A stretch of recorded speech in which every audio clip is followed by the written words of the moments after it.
Bienvenidos a un nuevo episodio de Rockstars. Hoy tenemos el honor de presentar a un referente del marketing y la estrategia comercial en Bolivia, Javier Peró. Su historia es la de un apasionado por la innovación, la educación y el impacto en los negocios. Desde sus inicios, Javier se destacó como un estratega clave en el desarrollo y posicionamiento de productos tecnológicos, consolidando su experiencia en marketing. Su talento lo llevó a ocupar posiciones de liderazgo en el mundo corporativo, donde ha impulsado la transformación digital y comercial de diversas empresas. Actualmente es director de marketing y comercial en Nexocorp, donde lidera estrategias que combinan tecnología y creatividad para generar crecimiento sostenible. Pero su impacto no se queda solo en el ámbito empresarial. Javier es un firme creyente en el poder de la educación y el emprendimiento. Ha sido speaker en TEDx y EXMA, inspirando a miles con su conocimiento sobre marketing, innovación y desarrollo profesional. Además es parte activa del ecosistema emprendedor, apoyando startups a través de Bolivian Startups y otros programas de aceleración, ayudando a nuevos negocios a escalar con éxito. Su trayectoria es un ejemplo de reinvención y liderazgo en un mundo de constante cambio. En este episodio exploraremos su historia profesional, sus aprendizajes más valiosos y su visión sobre el futuro del marketing y la transformación digital. No se lo pierdan porque la conversación con Javier Peró promete ser de alto impacto.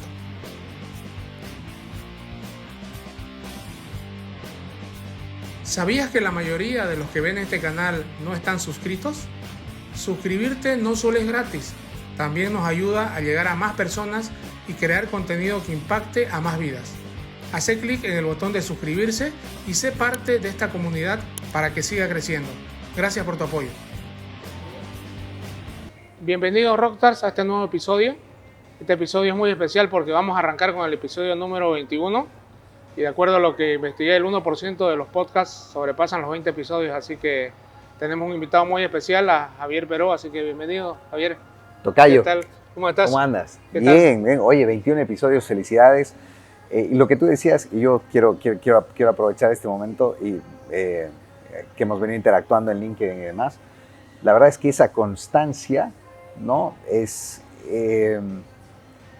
todos tenemos ideas, ¿no? Todos tenemos lindas ideas, etcétera, pero las ideas son sobrevaloradas, sino la ejecución y esa constancia es, como decías, es el 1%, 20 episodios, que es un reto grande, pero imagínate los episodios que tiene que tener un podcast gigante, ¿no?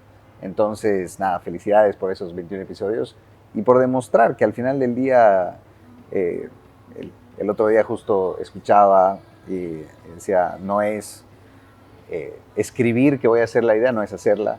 Hablar con mis amigos que voy a hacer la idea, no es hacerla, ¿no? Soñar con eso no es hacerla. Entonces, el que lo estés haciendo, ¿no?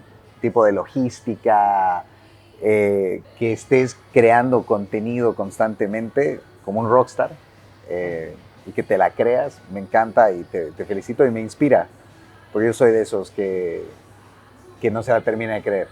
Está bien, no, gracias. Y en realidad no hemos fallado ni una semana.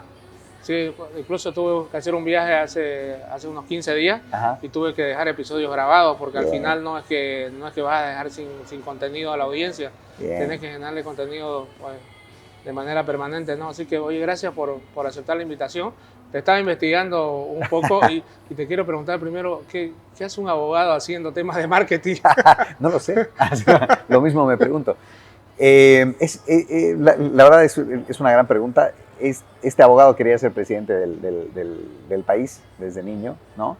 Y mi madre, muy sabia, siempre me decía, hijo, la verdad es que eso es bien duro y de una manera muy sutil me daba a entender que yo no estaba hecho para eso, pero uno a los 17, 18 dice, ¿qué sabe mi mamá? Y ahí seguramente tenemos gente.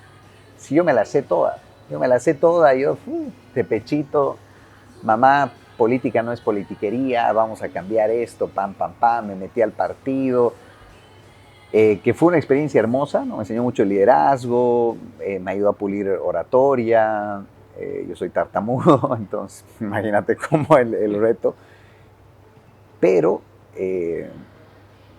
la verdad es que al final del día las madres siempre tienen razón por algo. La verdad yo no estaba hecho. ¿no? Entonces, cuando estaba comenzando a subir en el partido, a alguien no le gustó, ese alguien era un mentor mío, y me tiró una puñalada en la espalda y me dio el bautizo y la bienvenida al hermoso mundo de la política. Y ahí me di cuenta que no tenía estómago para eso, o sea, me afectó de sobremanera, ¿no? Pero, y ahí va la pregunta, ¿qué hace un abogado haciendo marketing? Yo comencé a hacer marketing antes de ser abogado. Yo comencé a trabajar en marketing a los 16 años. Y decime, creo que vos naciste en Sucre. Sí. En Sucre, ¿no? Sí, Decime, sí, la capital. ¿dónde está? En la capital de Bolivia. Decime dónde estudiaste, en qué universidad estudiaste y cómo llegaste al mundo del marketing después de tu paso, no sé si fugaz, por el mundo de la política. Fugaz no lo sé, porque estuve en el mundo de la política igual desde los 16 a los 20 y algo, ¿no? Pero comencé a trabajar a los 16, ¿no? Por Yesca. Mentira. No, sino porque la verdad mi mamá siempre valoró mucho el esfuerzo, valoró mucho el trabajo, mi abuelo igual, o sea, entonces había una narrativa familiar del trabajo duro. Y yo me acuerdo, tengo una imagen muy clara, despertar así, niño, súper tarde y ir al cuarto de mi mamá y ver que mi mamá estaba trabajando, ¿no? Entonces eso a mí como que siempre me inspiró. Yo desde niño siempre quise como que aprender, producir, ¿no? Como todo TDAHoso, la gente que tiene TDAH, nos encanta aprender, nos encanta explorar. Y comencé a trabajar en Lever, ¿no? En Unilever, vendiendo shampoo en la calle como impulsador. ¿Pero eso era de dónde? ¿En Sucre era? En Sucre. Entonces, los fines de semana íbamos con mis amigos, cero drama, con mis amigos a vender shampoo al mercado campesino, a hacer activaciones. Y como siempre soy preguntón, le preguntaba a la jefa, oye, ¿por qué hacemos esto? Y, esto se llama BTL. ¿Y qué es BTL? Entonces, y luego me acuerdo que hicimos una campaña de Axe, que el spot era bárbaro y nosotros hacíamos las activaciones BTL. Entonces yo comenzaba a preguntar un poquito más y fue una época muy, muy, muy linda. Y ahí me comencé a enamorar del marketing. Y ahí, en la crisis existencial, donde dije, he tirado porque así somos, y así son toda la gente joven, he tirado mi vida a los perros. Pues yo ya en segundo, tercero sabía que no quería estudiar Derecho. O sea, sabía que para mí el Derecho y las ciencias, porque tengo 2 carreras al bombo. Soy abogado y licenciado en Ciencias Políticas y Sociales. Entonces, pero sabía que eso era un medio para el sueño. Pero lo que no entendía era que a mí lo que más me gustaba de la política era el marketing político. Pero como no sabía que eso existía, de ahí me apasiono con la psicología del consumidor. Y siempre desde muy joven, incluso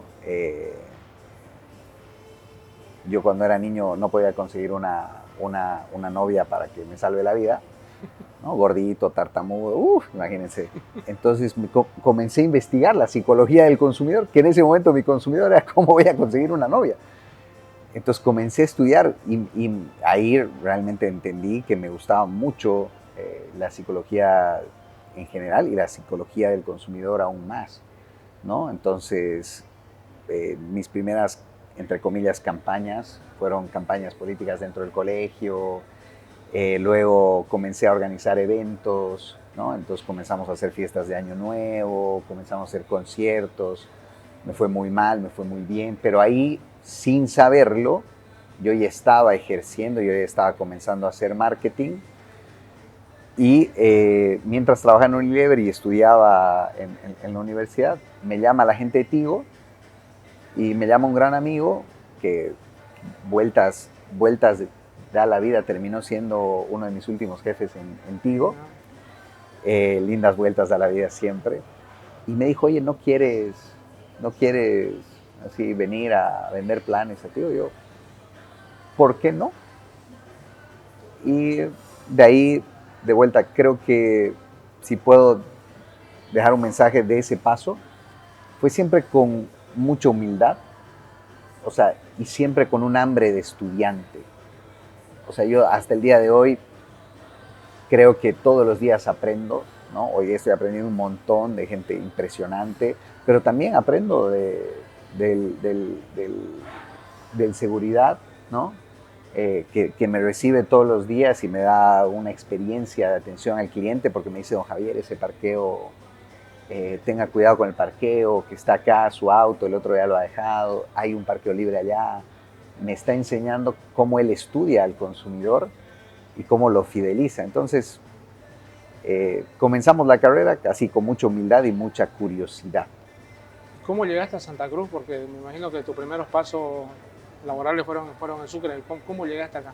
Esa es una súper pregunta. Yo primero me llamaron para irme a La Paz, contigo. Acepté el trabajo, pero yo tenía a mi mamá, que mi mamá tenía enfisema pulmonar. Entonces yo acepto el trabajo a La Paz y le digo a mi mamá, nos vamos a ir a La Paz. Y vamos con el doctor y me dice, no tienes dos dedos de frente, digamos, ¿no? O sea, tu mamá se baja del aeropuerto de Alto y se muere. Y ahí comencé una pequeña encrucijada y dije, uff. Entonces tuve que llamar de vuelta al que era el gerente de ventas, que siempre le agradezco, un tipo que siempre creyó en mí, Ibrahim, ahí. Y le dije, mira, Ibrahim, te pido disculpas, no voy a poder irme a La Paz. ¿Por qué? Por mi mamá, ok. Entonces, y luego me llamaron para venirme a Santa Cruz. Pero mi mamá ya estaba bien desgastada. Y ahí yo ya no cometí el mismo error. Y yo dije, ok, el de arriba, yo soy un gran pecador, pero un gran creyente. Yo dije, el de arriba me está diciendo que me quede, ¿no? O sea, mi mamá muy enferma, yo ya casado, ya tenía una hijita. Comienzo a hacer intrapreneurship, ¿no? Yo trabajaba en Tigo de 8 a 6 más o menos, ¿no? Y a partir de las 6 a las 10 yo tenía mi propia agencia de marketing y los sábados y domingos trabajábamos para la agencia.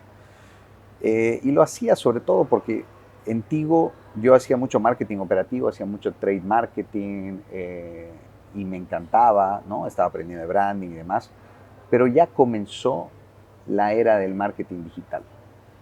Entonces yo un día organicé un evento para la alcaldía, una charla, llevé a diferentes expositores de acá, de afuera, y uno tenía una agencia digital, ¿no? Y le dije, mira, lo llevé a almorzar y le dije, oye, o sea, me encantaría aprender. Yo ya era jefe de marketing Sucre Tarija. De lo que tengas, yo me uno a la agencia. Y así comencé como ejecutivo de ventas en la agencia digital y hacía community management para mis cuentitas en Sucre. Pero de vuelta yo sabiendo, y esto de las cosas que más me ha servido en la vida, mi vieja siempre me dijo, haz hoy lo que te gustaría hacer mañana. Haz hoy lo que te gustaría hacer mañana. Y con eso yo lo que hice fue, ok, o sea, a ver, si algún día quisiera ser gerente de marketing o si algún día quisiera tener una agencia más grande o lo que sea, tengo que aprender. Entonces yo me hubiese podido quedar trabajando en Tigo, tranquilo, feliz, ¿no? O sea, en Sucre sacaba mi auto los fines de semana para que no se arruine, digamos, ¿no? Entonces, y bueno, y Sucre es una ciudad divina, hermosa, la ciudad más linda de Bolivia, y hubiese podido tener una vida súper cómoda, ¿no? Tranquila, pero de vuelta, haz hoy lo que te gustaría hacer mañana. Me metí a aprender ahí. Después, por cosas de la vida, los socios de esa agencia se separaron y me dijeron, bueno, toma tus cuentas. Y yo comencé a administrarlas, comencé a tener mi propia agencia. Y por esas cosas de la vida, me llama un gerente que en ese momento era de Tigo Star, Leandro Lagos. Che, Javi, él sabía que a mí me encantaba el fútbol. Che, Javi, estamos armando un canal de fútbol y tengo un puesto para especialista digital. Yo sé que vos hacés marketing, pero ¿cómo estás con digital?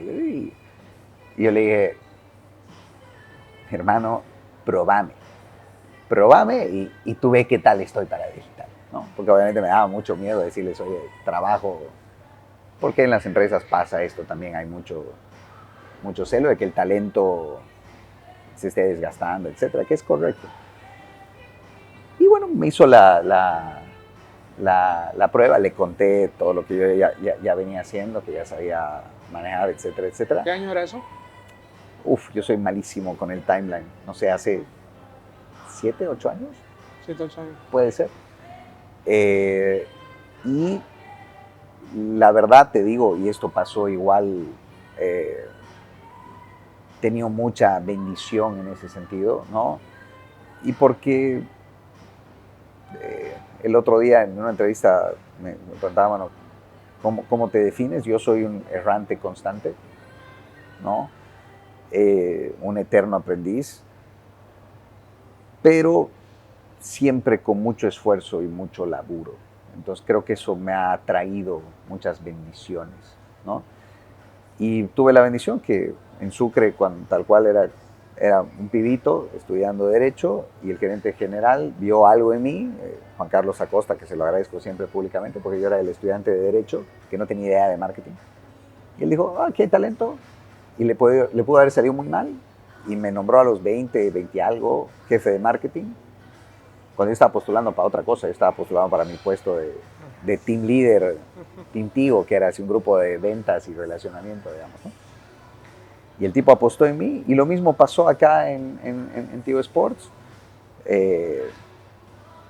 Tigo termina de apostar por mí, Leandro me llama, Pablo obviamente aprueba, Brahim era uno de mis grandes promotores, y en Tigo tuve una carrera divina, ¿no? Me fui llorando sangre de Tigo porque no me quería ir, ¿no? O sea, amaba. 5 años estuviste más o menos. No, en Tigo estuve 12 años. 12 años. 12 años estuve en Tigo. Entonces fui vendedor, team leader, trade marketing, marketing officer, jefe de marketing, especialista de contenidos, y luego comenzamos a liderar los proyectos del canal de Tigo Sports. O sea, que recorriste todo el área de marketing. Todita, ¿no? Y fue un trabajo hermoso, ¿no? Era un poquito el bebé de Pablo Guardia, lo cual era bueno y muy malo. Oye, Pablo, que ojalá no esté viendo, Pablo es muy atento al detalle, pero también teníamos el apoyo y el entendimiento. Y cuando la cabeza entiende lo que estás haciendo y te da esa libertad, y te cobra, por supuesto, te empodera, pero te cobra. Entonces es una linda fórmula para trabajar. Y ahí, bueno, me llama Samsung, ¿no? Y como te digo, pero sí me costó dejar mi casa, ¿no? Mi zona de confort, porque era una cultura muy, muy linda igual, tío, ¿no? ¿Y cómo fue esa transición de salir de una empresa al final que es multinacional? La otra también es multinacional, pero ¿cuál era la diferencia cultural que encontraste entre las dos empresas? Lo que pasa es que obviamente ya en Tigo, sangre Tigo, y teníamos muy eso, ¿no? Mi mujer decía, no sé qué le ponen en el agua, porque ya antes recibí otras propuestas de otras empresas muy buenas igual, y en un momento donde yo realmente la necesitaba, porque cuando yo me vine de Sucre a Santa Cruz, la sufrí, porque esta ciudad es muchísimo más cara, no tenía todos los conforts que tenía en Sucre, ¿no? Entonces realmente sufrí. Yo estuve un año y pensando... ¿Y llegaste además a pagar derecho de piso? Derecho de piso, llegué a pagar derecho de piso, y aparte se fue el que me trajo, ¿no? Y quedamos con otro liderazgo, y ese liderazgo no me quería. Entonces yo dije, Dios, he traído a mi familia. Con mi mujer fundamos un kinder en Sucre, tenía la agencia, dejé el kinder, lo vendí. Kinder es un colegio. Dejé el kinder, lo vendí. La agencia la dejé ahí muy a medias, nunca aposté. ¿Y cómo se hace para lidiar con ese tipo de liderazgo? En tu caso, me pongo en tu lugar, dejaste todo, estás acá y bueno, te cambian el jefe, o cambia el jefe, y el jefe, o cada jefe es distinto, ¿no? Y ahí, la verdad es que el tema del match también hace mucho. y sentís que no macheaste ahí. ¿Cómo lo llevaste? La verdad fue bien duro. Un amigo mío que tenía una posición, le dije un día, che, oye, dame un poco de coaching, ¿no? O sea, no estoy sabiendo llevarla. Entonces me dijo, sí, mira, yo creo que debería ser masivo. Yo igual también soy muy frontal, soy muy transparente en ese sentido. Cuando no me gusta algo te lo voy a decir. Y eso a veces choca, ¿no? Cuando tú no entiendes que viene de un buen lugar y que no es rebeldía pura, choca, ¿no? Y ese amigo me dijo, mira, no deberías ser tan rebelde, tienes que cuidar un poco mejor. Este jefe era de afuera, era una persona, no era de Bolivia, y yo sabía que me había puesto en su lista, literal. Y yo decía, pucha, he sacrificado todo, estoy perdiendo plata, porque estaba perdiendo plata, estaba viviendo de mis ahorros, porque yo siempre decía, esto es una maestría pagada. Y todos los días, un año, pensé que había cometido un grave error, ¿no? Pero eso es lo lindo cuando quemas puentes, que no te queda otra que hacer que funcione. Y a mí no me quedaba otra que hacer que funcione, porque no podía volver. No podía volver a mi vida en Sucre, así, no podía renunciar. ¿Te funcionó al final? Y me funcionó a base de trabajo duro, de modular esa transparencia, pero para que mi jefe entienda que no venía de un mal error, y de resultados. Y al final un día él me sentó, me lo recuerdo muy bien, porque y ahora él me conoce, me quiere, me entiende, yo lo quiero igual. Y me sentó y me dijo, oficialmente estás fuera de mi lista negra.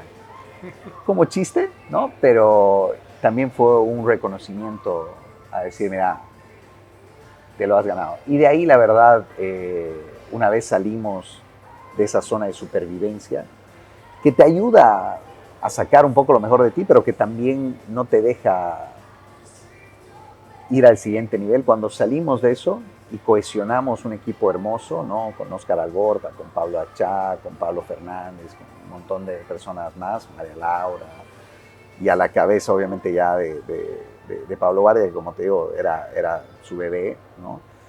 Entonces ahí pudimos comenzar a trabajar como un equipo y a buscar cosas que nos hagan soñar y fueron años divinos de muchísima pasión, hermoso. Y de ahí pasamos a Samsung, que tiene una cultura un poco más fría, ¿no? La cultura coreana es una cultura muy resultadista también.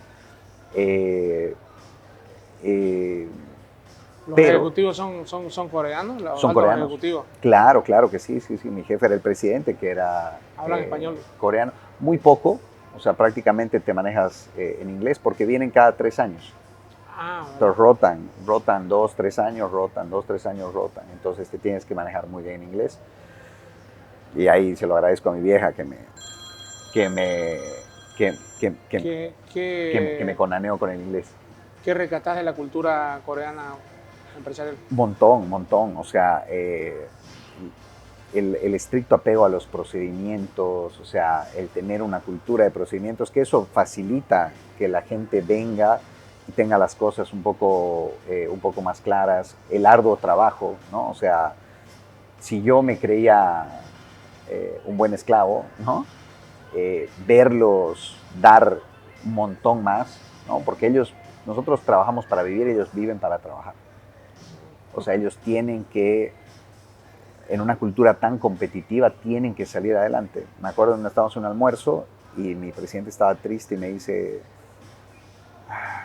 yo, ¿qué pasa?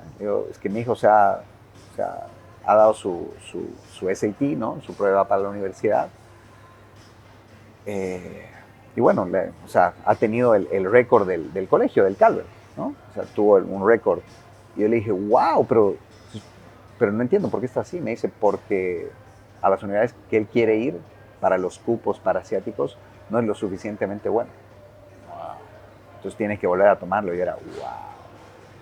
Entonces, la verdad, me dio mucha humildad, aprendí muchísimo, porque aparte trabajas con un team global. Entonces, mi jefe de Latinoamérica pucha, Arthur Wong es un crack, ¿no?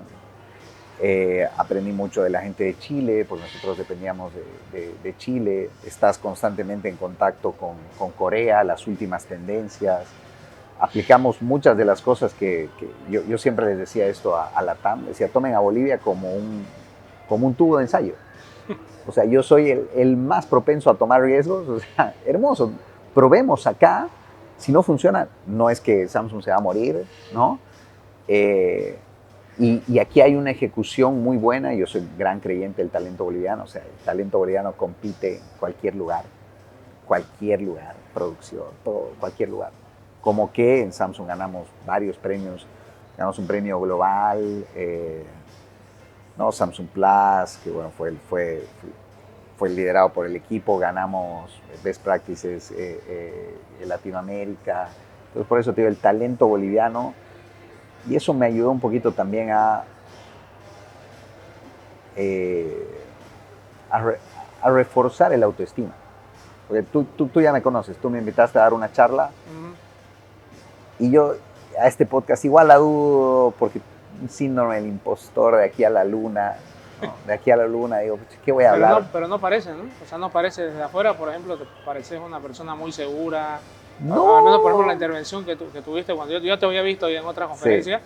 Claro, te ves muy seguro, muy potente, con mucho soporte, con mucho background. Entonces eso es lo que se ve, ¿no? Pero siempre uno tiene su síndrome del impostor, eso para todos lo tenemos, ¿no? No, para todos, ¿no? Y tengo una ansiedad galopante y odio todo lo que hago, todas las conferencias que doy, tengo en mi cabeza las 10,000 cosas que pude haber hecho mejor, ¿no? Por eso mis conferencias igual tienen 110 slides, porque siempre pienso cómo le puedo aportar valor a esta gente, digamos, ¿no? Pero, y eso igual, ¿no? Yo creo que eso es importante sacarlo, ¿no? A veces uno piensa, y hoy a través de redes sociales, ¿no? Siempre vemos el lado más bonito. Nadie sube una historia aquí, yo a las 3 de la mañana, en media depresión, en ansiedad, sin poder levantarme de la cama, nadie lo sube. Claro. Todo el mundo sube lo lindo, el premio, la familia, pero como dices, ¿no? Creo que todos lo tenemos y yo soy un decadente, depresivo, autodestructivo, o sea, como todos. Como todos. Solo que ya a estas alturas de la vida opto por lo que hablábamos, ¿no? Por llevarlo acá, o sea, y por si le sirve a alguien, ¿no? Porque al final del día vos ves solo lo lindo y te sientes mal, viejo. O sea, yo, y esto te lo digo y se los digo y les debe pasar a todos, o sea, yo me comparo con mis mentores. Yo me comparo con la gente que le está rompiendo afuera. Y digo, pucha, yo podría estar rompiéndola ahí. O sea, ¿por qué no estoy potenciando? ¿Por qué no estoy afuera? ¿Por qué no estoy en Forbes? ¿Por qué no estoy liderando mi propia empresa? O sea, entonces obviamente cuando te comparas, y los estoicos lo dicen muy bien, o sea, la comparación es el ladrón de la felicidad, se te complica, ¿no? ¿Tú cómo has lidiado con ese síndrome del impostor?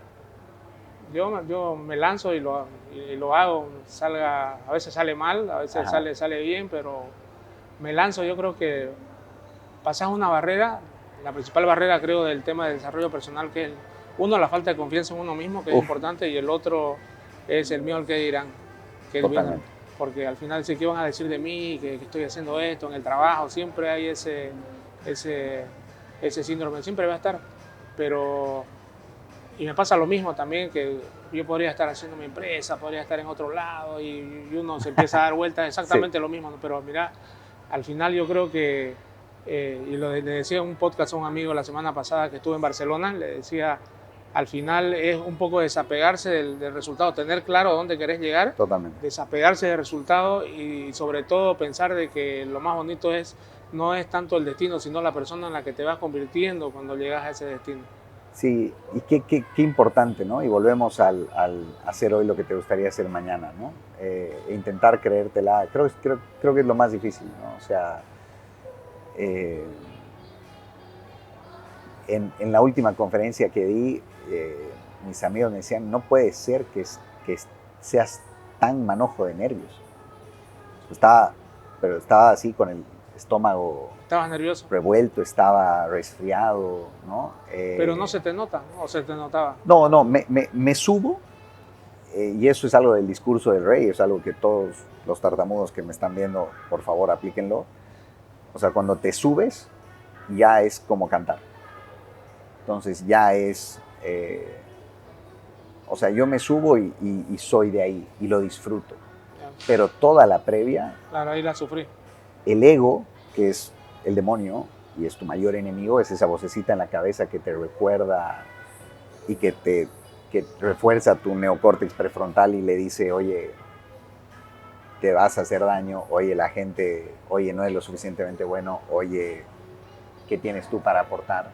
Entonces todo eso te genera un estrés y yo ya lo conozco, o sea, y sé de dónde viene, y sé que son mis traumas infantiles, sé que es un montón de cosas, pero al final del día, y es lo que tú dices, ¿no? O sea, intento, y es parte igual del estoicismo, es, primero, nadie es tan importante.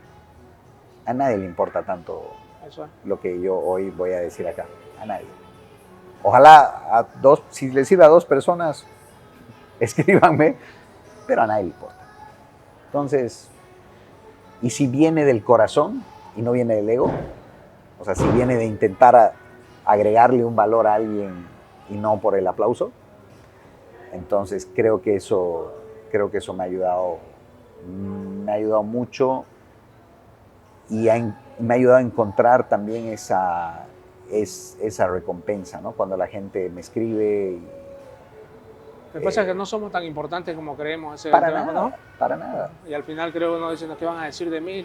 La gente no está, o sea, no sos el tema central de la gente. La gente tiene sus propios problemas, sus propias cosas. Y yo creo que cuando te cambias un poco ese chip, yo creo que al final terminas haciendo más cosas. Como diría el gran filósofo de Damas Gratis, no te creas tan importante. Ahí me pones la cumbia en edición. Pero sí, totalmente cierto. O sea, y lo que tú decías, ¿no?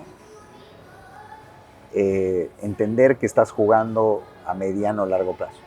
Creo que eso es para todo en la vida, y algo que igual siempre me inculcó mi vieja. Yo hubiese podido tomar muchos atajos para haber logrado mi crecimiento antes. Y lo agradezco en el alma, que eso siempre me inculcó mi vieja, que no. Tardé, sufrí, ¿no? Pero no tomamos atajos para lograrlo y gracias a Dios así hemos ido construyendo, con muchísimos errores, ¿no? Y sin ser mejor que nadie, simplemente de vuelta laburando duro y sin tomar esos atajos. Creo que es muy importante. Contanos tu nueva etapa ahora que estás viviendo hace un poco menos de 2 años ahora en Nexocorp. ¿Qué cambió desde Samsung a Nexocorp? ¿Qué te gusta más? ¿Qué no te gusta tanto? No, es una etapa hermosa, es una etapa de mucho aprendizaje, de mucho salir de la zona de confort. Yo ya veía retail en Samsung, pero no a este nivel, ¿no? O sea, nosotros manejamos un montón de SKUs. O sea, Nexocorp es realmente como la ves de afuera, ¿no? Yo creo que es un ejemplo de holding, de corporación. Tiene mucho que ver con 2 cosas, creo yo, ¿no? El corazón con el que se creó, o sea, porque realmente cuando tú le preguntas a la señora Pochita, que son las fundadoras, qué es lo que más orgullo le da, es que le damos empleo a más de 1000 familias al final del día, ¿no? Entonces, y es orgullosamente boliviana. Y el Yang, que es toda esa visión que le ha impreso Chiqui y toda la gente que ha venido trabajando le decimos Chiqui a Rosario Paz con mucho cariño, por supuesto, y toda la gente genial que ha venido trabajando. Y fue muy chistoso porque de vuelta todo es de Dios. Yo almorzaba con un gran amigo que se llama Gabriel Crespo. Gabriel fue... Claro, era el marketing también de ahí, ¿no? Claro, fue marketing Pharmacorp, de ahí se fue a ser gerente general de Fairplay. Y cuando era gerente de Fairplay nos hicimos amigos porque estábamos en una conferencia y él me decía, pucha, mira este chanta que está dando la conferencia. Y yo le decía, sí, pero el chanta, ¿sabes cuál es la diferencia entre el chanta, vos y yo? Es que el chanta se anima, tú y yo no. Entonces, nosotros estamos aquí atrás criticando, pero otra cosa es subirse y darla. Y nos comenzamos, oye, tienes toda la razón, nos comenzamos a presionar los dos y así comenzamos a generar contenido en LinkedIn, que no lo hacíamos. Porque, aparte yo dije, el único lugar donde voy a generar contenido es LinkedIn. Es el único lugar donde puedes hablar del trabajo sin aburrir un poco a los amigos, sin hacer sentir mal a la gente, ¿no? Entonces, y de vuelta el síndrome del impostor. Entras a mi Instagram y no te posteo nada. Te posteo memes, o sea, música, cero, muy poco el trabajo. Pero con Gabriel comenzamos a obligarnos a crecer juntos, ¿no? Él me auditaba mi contenido, yo le auditaba su contenido y comenzamos a crecer juntos. Sí, yo vi que él publicaba muchos artículos, ¿no? Sí. No, aparte Gabriel tiene muchísimo que aportar. Pero no lo quería hacer. Y un día me llama y me dice, brother, ¿qué haces? Tenemos que ir a almorzar. Tengo unas novedades. Y yo le digo, no sabes las novedades que te tengo yo. Y ese día me dice, ya, tú primero me dice, me ha llamado un reclutador de afuera. ¿Y por qué? Por LinkedIn. Por el contenido que generaba en LinkedIn, así que sigan generando contenido en LinkedIn. Y por supuesto, por toda la experiencia que tenía. Y me estoy yendo. Y yo le digo, bueno, a mí me han llamado de tu ex empresa y no sé si me voy o no. Porque en Samsung, como para retenerme, mi jefe de Brasil me habló de una posibilidad de tal vez irnos a Perú. Me dijo, oye, se acaba de ir la CMO a Perú, ¿cómo lo ves? Y yo ya había aceptado en Nexo. Ya habías adorar. Y yo, ¿qué hago? ¿Qué hago? Y la dudé, soy totalmente franco, la dudé. O sea, porque yo le pedí a Nexo un mes. Le dije, yo para dejar las cosas bien en Samsung necesito un mes. Y bueno, obviamente nos lo dieron. Pero ahí, de vuelta, el de arriba me lo mandó a Gabriel al almuerzo y le dije, oye, contame un poco cómo es Pharma, ¿no? Y me habló maravillas. Y luego me mandó un mentor, el de arriba me mandó un mentor de Uruguay que era el ex VP Global de Creatividad de Coca-Cola. Y ahí terminó de validarme la decisión que yo ya había tomado.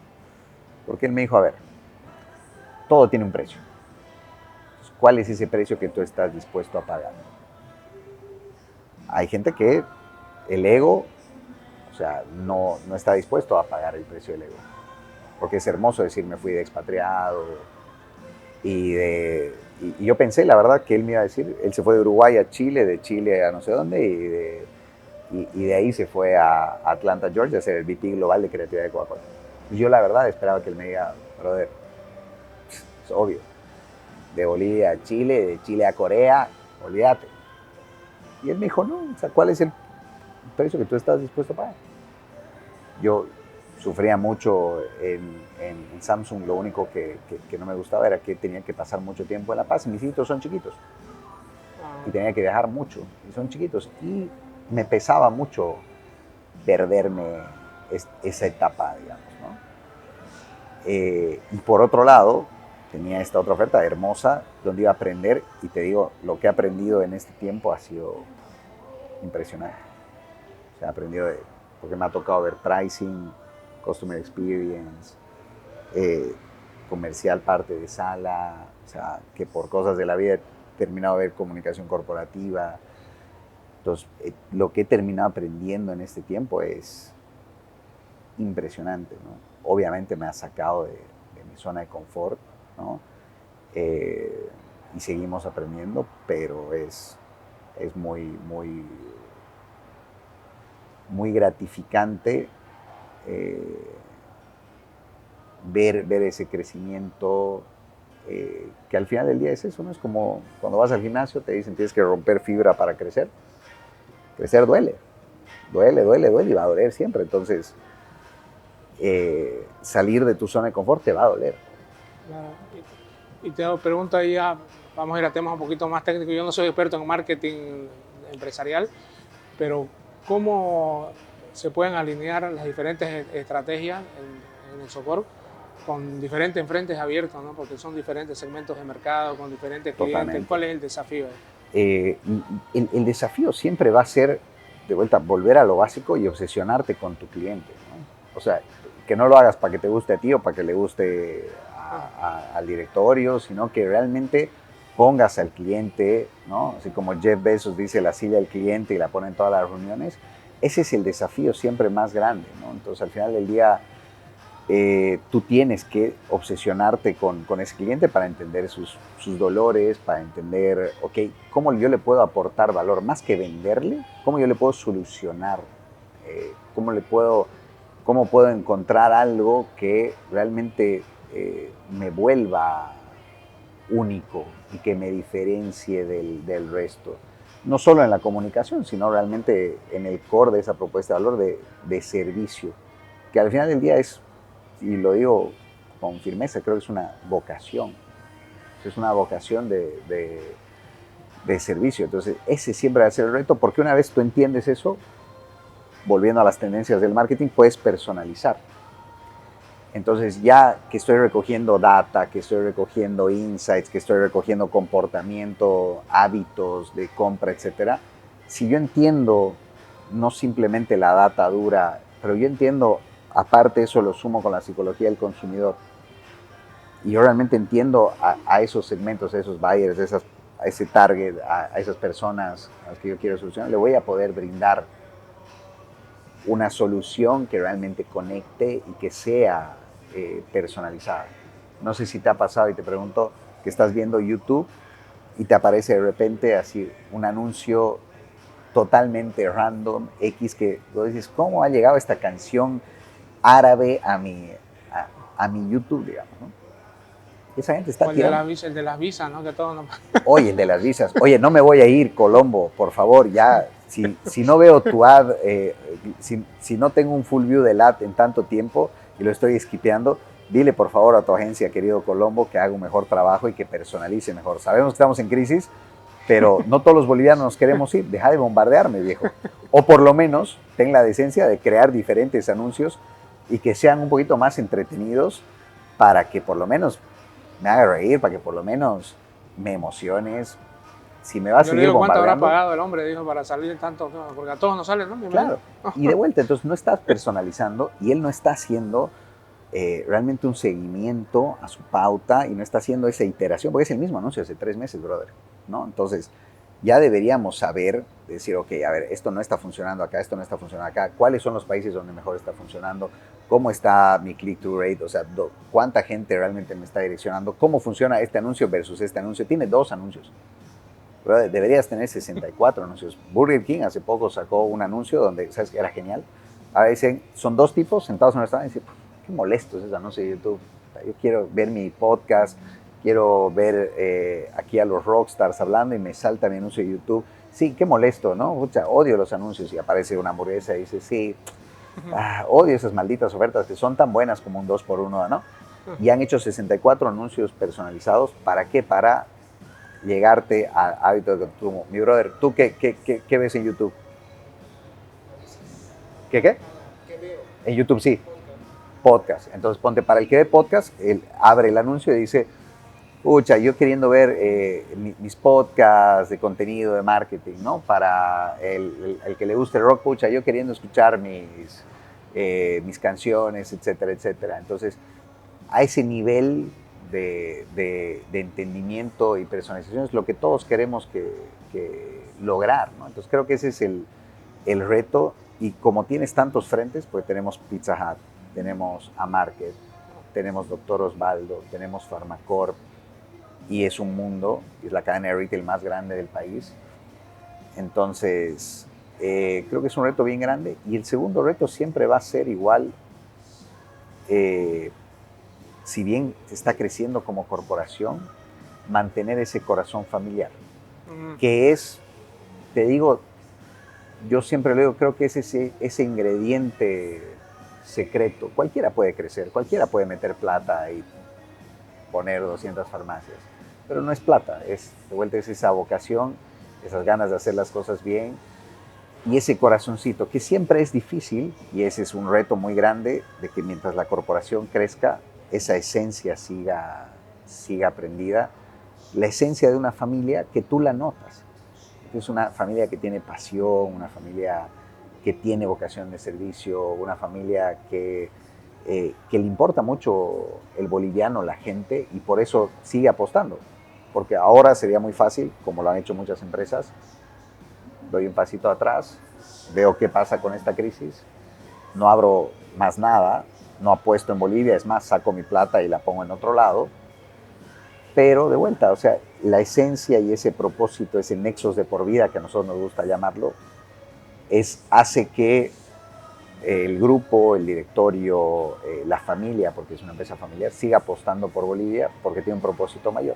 Y creo que eso es muy lindo, muy rescatable, y es algo que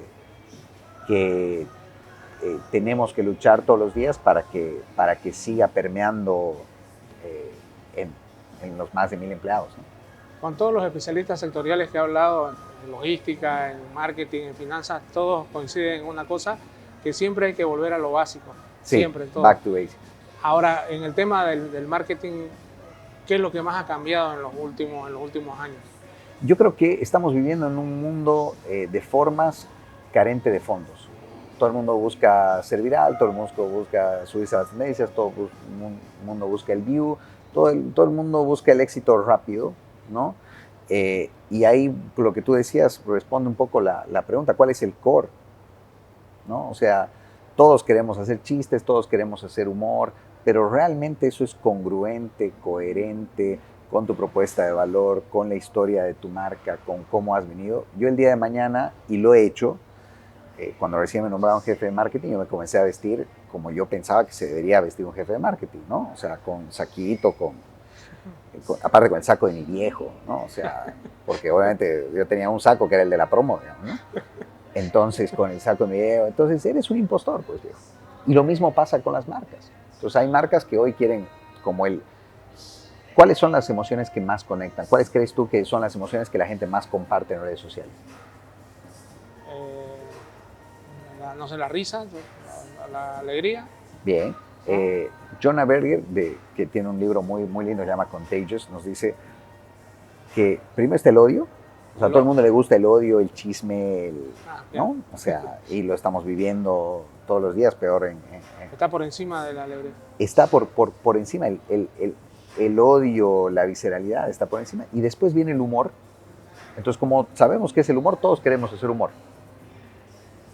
Pero hasta para eso tienes que entender de vuelta la esencia de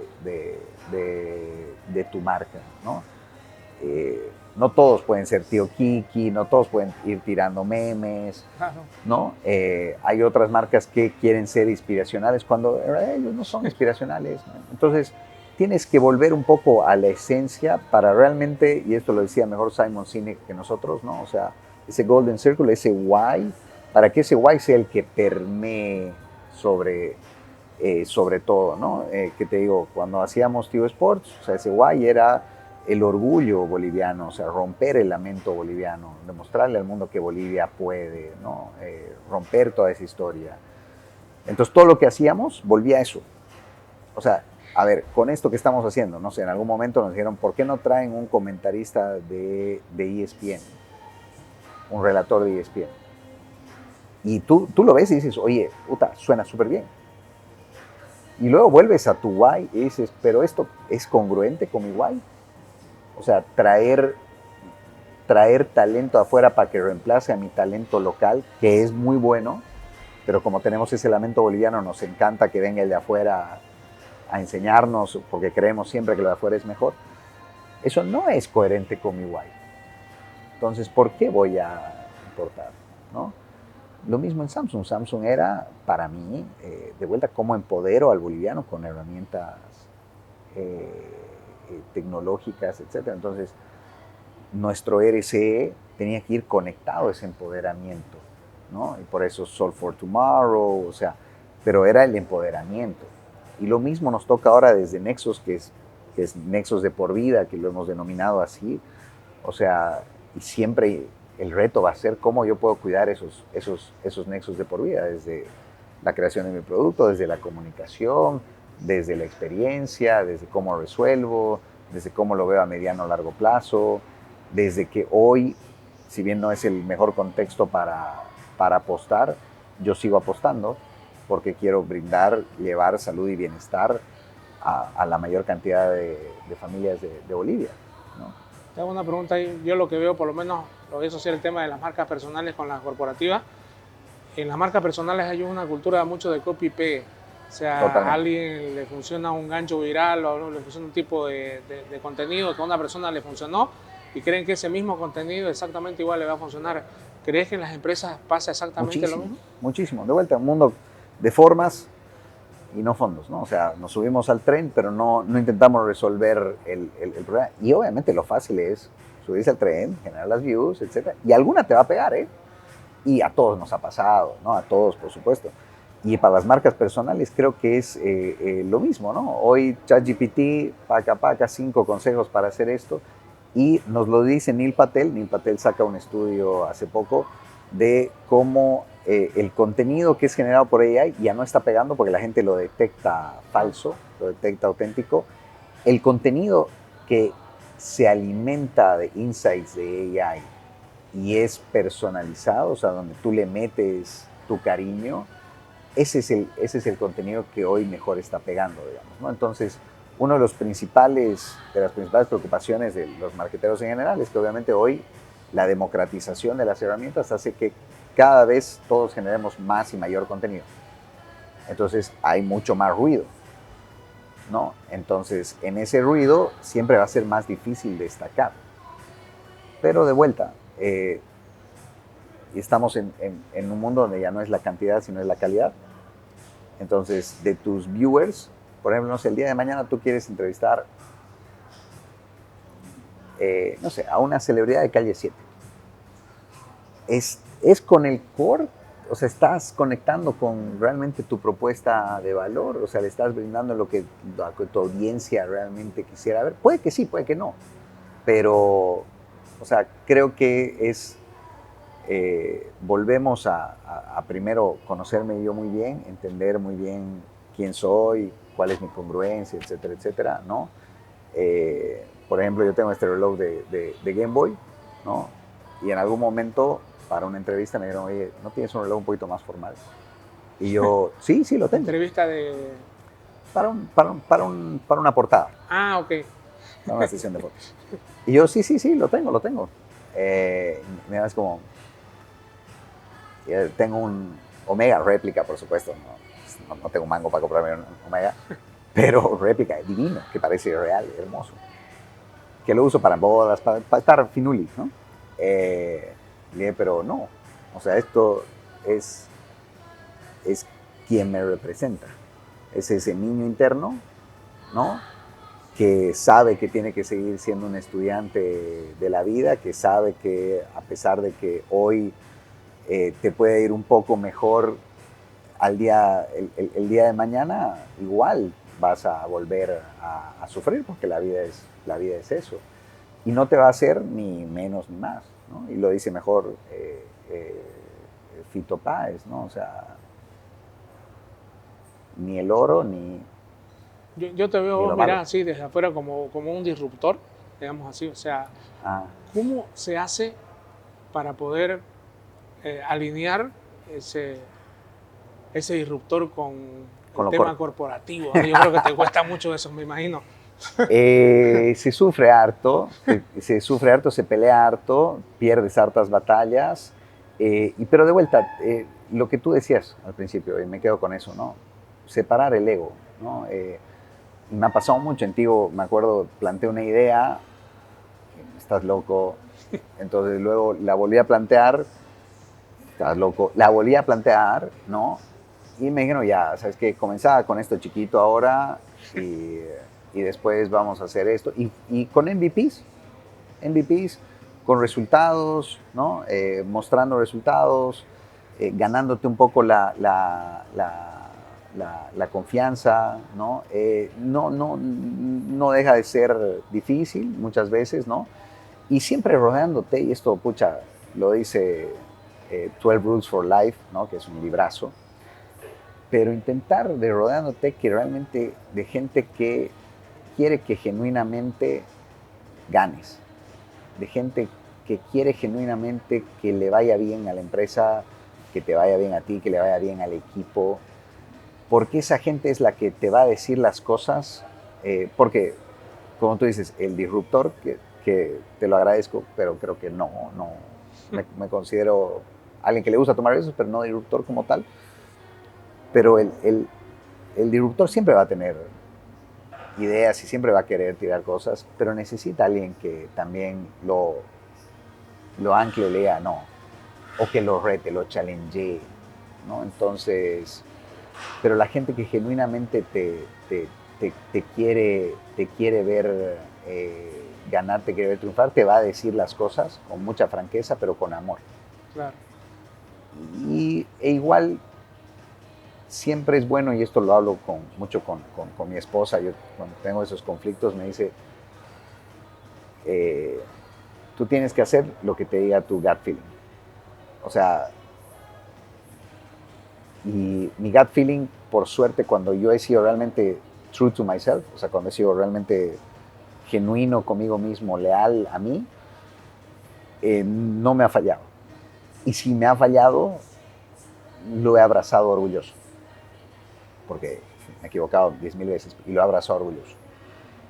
Entonces, cuando viene de adentro, cuando viene del estómago, cuando viene del corazón,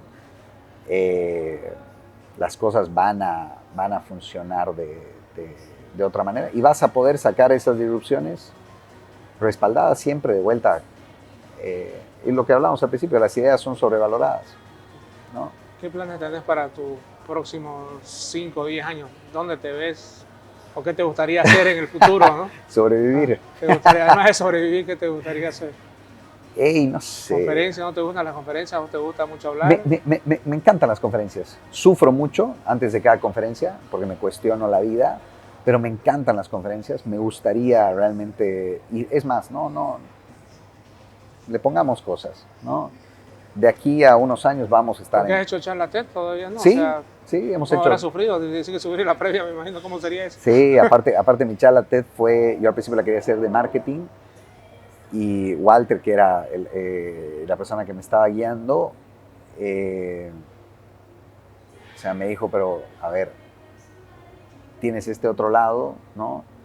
Que era un lado mucho más humano, donde tal vez podía sumar más, sobre todo en ese entonces, ¿no? Que tampoco había tenido la mega hiper carrera en marketing.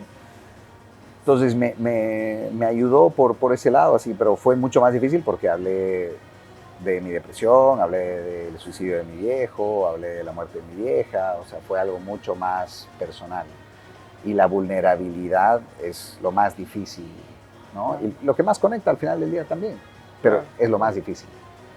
Entonces, porque te hace ver débil, o sea, no, eso pensás que te hace ver débil. No, y hay gente que te va a ver débil, y me ha pasado, y hay gente que te va a ver débil, y hay gente que no la va a valorar. Y por eso vuelve a las 12 reglas de la vida, lean ese libro por favor, júntate con gente que genuinamente te quiera ver ganar y que te quiera ver grande. Y esto me lo decía Dane Walker. Dane Walker es un experto de branding, yo lo entrevisté, y en esas cosas tengo la entrevista grabada y no la he subido, porque así soy, ¿no? Porque no me gusta cómo quedó esto, no me gusta el otro, etc. Así somos. Pero Dane Walker me decía... Vino acá, creo, ¿no? Vino Alexma, es un experto de branding, síganlo. Y está haciendo un curso de branding personal, lo he hecho... Creo que es australiano. Australiano, ¿No? tipazo. Tipo con una historia muy potente. Conectamos muy bien, él tuvo una infancia muy, muy difícil, mucho más difícil que la mía. Pero él te decía, tus seres amados, muchas veces te va a decir que no lo hagas porque no quieren verte fallar, porque no quieren que te vaya mal. Entonces tú también tienes que volver a ese y entender que lo que estás haciendo, y tienes que ir all in. O sea, tienes que lanzarte con todo, dejando fuera lo que tú decías, el que dirán, ¿no? Que ese es uno de los mayores problemas que todos tenemos. Peor en Bolivia, que es una sociedad tan chica, el que dirán es terrible y te mata, ¿no? Pero, volviendo a qué nos gustaría hacer, me gustaría seguir creciendo dentro de marketing, seguir aprendiendo. Creo que al final del día es ahí donde vamos a estar. El año pasado tuvimos la suerte de ganar un EFI. El EFI es y ganamos el Gran EFI con el equipo de Samsung, que fue algo muy, muy emotivo porque yo fui, y te soy franco, fuimos todos, pensamos que iban a ganar los grandes, BCP, CBN, entonces fuimos relajados, ¿no? Y cuando dijeron el gran ganador, el Samsung Gran EFI, yo no quise subirme, porque yo ya no soy parte del equipo. Claro. Si bien fue la campaña con la que trabajamos con mi equipo, etc. Ok. Entonces O sea, primero la campaña en realidad, ¿no? Claro, por supuesto, la campaña, ¿no?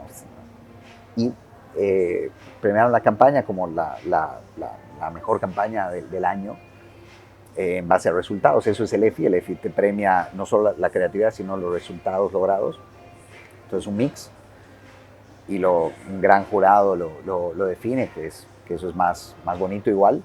Entonces yo me quedaba ahí y mi amigo de Tarija, de la agencia MAT, me empujaba y yo no quería subir, y Leonel Francese dice, quiero agradecerle, ¿no?, a este loco, porque esa campaña tiene una historia muy bonita, porque no nos la aprobaron en Corea y no me la querían dejar sacar.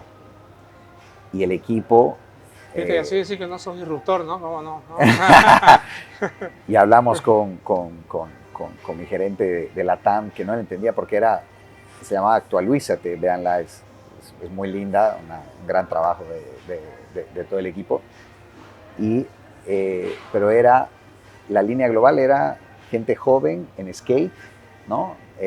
Con el A54, y nosotros detectamos un insight local, ¿no?, que nos estaban viendo muy, muy lejanos como Samsung, una marca muy lejana, por ende muy, muy cara, por ende todo, etcétera, etcétera. Digamos, cómo nos acercamos más, cómo hacemos esa localización, cómo hacemos que una marca global le haga un guiño local. Y tomamos a Leonel y Doña Luisa, pero en vez de que Leonel sea el protagonista, la hicimos a ella. La campaña se llama Actualízate, y la protagonista era una señora mayor de pollera. Entonces, imagínate vender eso a Brasil y luego ir a venderlo a Corea. Es como, brother, la campaña global son chicas en skate. No jodas, o sea, ¿qué estás haciendo, digamos? No, pero es que el contexto, que Bolivia, que el orgullo boliviano, que no sé qué, que son tiktokers, que esto... Entonces pasó el primer filtro, que era la TAM, no llegó a pasar el primer filtro, que era el segundo filtro, que era Corea, pero no nos lo aprobaron para televisión. Pero no dijeron nada de digital. Y ahí tomamos un riesgo bonito, ¿no? Con apoyo del equipo. Había un coreano súper disruptor que se llama Leo, ¿no? Ese es su nombre latino. Y él igual nos dio como un espaldarazo. Pero era algo que tal vez no hubiese salido, ¿no? Si no hubiésemos decidido tomar ese riesgo. Y era un riesgo que, si salía mal, probablemente mi historia sería otra. Pero yo estaba dispuesto también a tomar ese riesgo, porque con el equipo, ¿no? Que era un equipazo muy, muy lindo, ¿no? De gente muy, muy, muy, muy capaz, ¿no? Meli, Stephanie, Dani, Pame, Cami, etc. O sea, todos creíamos, era un hell yes, hay que sacar, ¿no? La gente de Chale, etcétera, o sea, entonces sabíamos que teníamos algo bueno, entonces decidimos apostar. Y ya me fui por Sí, 16 no, por te 16 decía lados. cuáles son Los planes de 5 años. Me gustaría seguir aprendiendo, un eterno aprendiz. Me gustaría seguir creciendo. Me gustaría realmente dar un salto en lo que es conferencias, ¿no? Sacando a un lado la falsa modestia, creo que ya después de haber dado más de 100 conferencias, creo que encontré una muy buena fórmula. Creo que conecto muy bien con la audiencia. Sí, creo que me gusta mucho hacerlo. Entonces, creo que le puedo poner más cariño, y estoy seguro que si le ponemos más cariño, vamos a tener un escenario internacional. ¿Por qué no? Entonces, eso en el aspecto de conferencias. Y en el aspecto profesional, como te digo, seguir aprendiendo, seguir rodeándome de gente que me pueda enseñar, siempre rodearme de gente mejor que yo, ¿no? Que como mi papá diría, tampoco es una tarea tan difícil. Entonces, y sobre todo en el plano personal, que es yo creo lo más difícil y lo más lindo, lo más gratificante, que los niños crezcan bien, viejo, que sean buenas personas. Claro. Eso, creo que es lo más. Y que bueno, que